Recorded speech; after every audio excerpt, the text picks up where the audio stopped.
কীর্তন পরিবেশন করতে আসতে পেরেছি এবং আপনাদের সম্মুখে দাঁড়াতে পেরেছি, এই আমার পরম সৌভাগ্য। তাই আজকে আসুন সবাই মিলে যেমন ভাবে আনন্দ গ্রহণ করব ঠিক ততটাই আনন্দ দান করব। কেমন ভাবে? আমরা যারা কীর্তনিয়ারা আছি তারা নাম সংকীর্তনের মাধ্যমে আনন্দ প্রদান করে থাকি, তাই না? তবে আপনারা যত ভক্তজন আছেন তাদের কর্তব্য কি?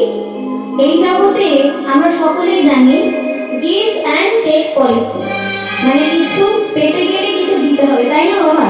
তাই আনন্দ নিতে গেলে আনন্দ দিতে হবে। কিভাবে দেবে? দুটি বাহু উত্তোলন করে বাবারা জয়ধ্বনি আর মায়েরা উলুধ্বনি।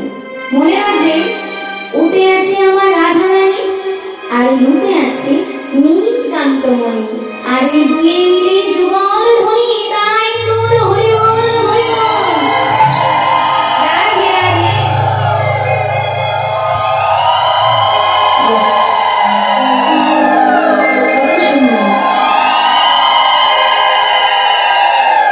এই না হলে বৃন্দাবনের পরিবেশ এরকম আসল মনোরম না করলে ভালো লাগে না, তাই না? শীত পড়েছে জানি, সবাই জগতগ হয়েই বসে আছে, কিন্তু তার মধ্যেও আমাদের আনন্দ করতে হবে। তাই এবিটিং আমার বহু সুন্দর। পূর্বে তিনি ছিলেন শ্রী নন্দের নন্দন শ্রীকৃষ্ণ, এই কথা আমরা সকলেই জানি। তবে এই যে আমার বহু সুন্দরের আবির্ভাব, এই আবির্ভাব কি অর্থে আমরা সকলেই জানি। শুধু গৌর সুন্দর আমার প্রেমের প্রতীক, ভাবের প্রতীক, তাই না? কিন্তু আদেওতে কিন্তু শুধু তাই নয় না। পূর্বে শ্রীমতী রাধারানী গোবিন্দকে হারিয়ে যেরূপ কষ্ট, যেরূপ যন্ত্রণা তিনি ভোগ করেছিলেন, সেই প্রেম ভক্তি দুঃখ সমস্ত কিছু অনুধাবন করবার লাগে গৌর সুন্দর আমার অবতীর্ণ হয়েছে। মন দিয়ে শুনতে হবে মায়েরা। বলে আমার অঙ্গে যদি কোথাও কেটে যায়, সেই যন্ত্রণা একমাত্র আমি অনুধাবন করতে পারবো, তাই না? তুমি কি বলবো না মা? আহারে বেচারির হাত কেটে গেছে, আর একটুখানি হলুদ দিয়ে, তাই না? এর বেশি তো তোমার কিছু করার নেই, সকলেরই তাই। কিন্তু গৌর সুন্দর আমার পূর্বে শ্রীমতী রাধারানীকে গোবিন্দ ডেকে ডেকে বলেছিলেন, হে রাধে, তুমি আমার জন্য এই সমগ্র বৃন্দাবনে ছুটে ছুটে বেড়াও, পাগলিনীর মতন উন্মাদিনীর মতন কেঁদে কেঁদে বেড়াও।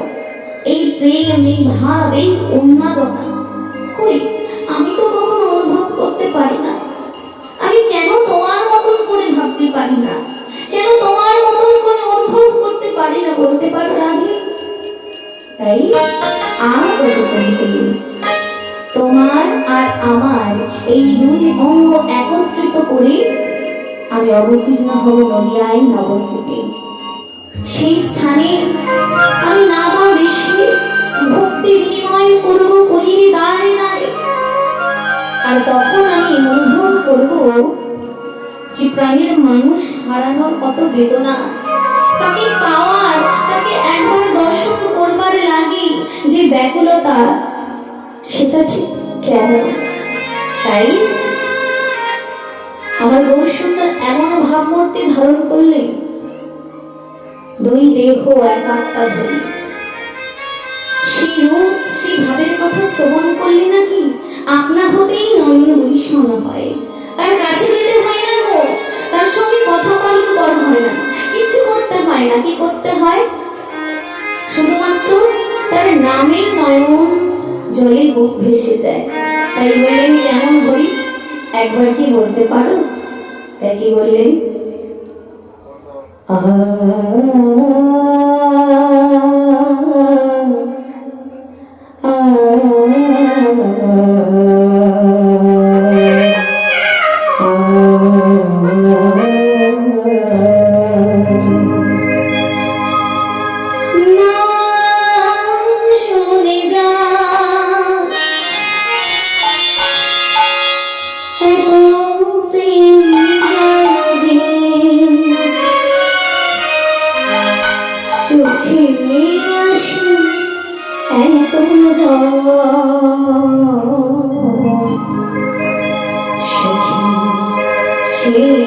হরি কেমন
চোখে আসে এত সে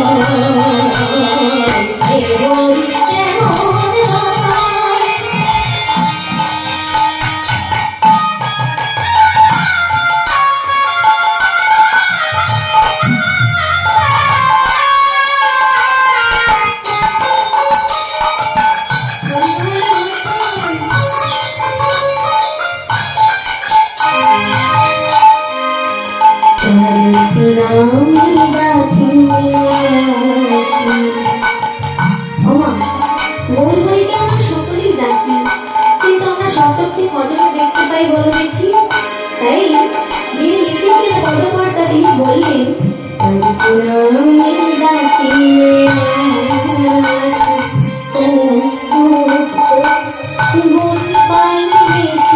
রাধা সম ভালোবাসে রাধা সম ভালোবাসে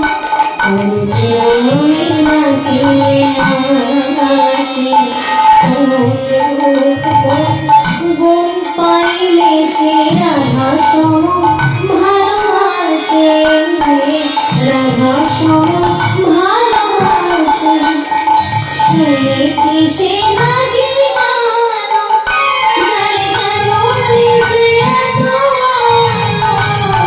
শুনেছি সে নাকি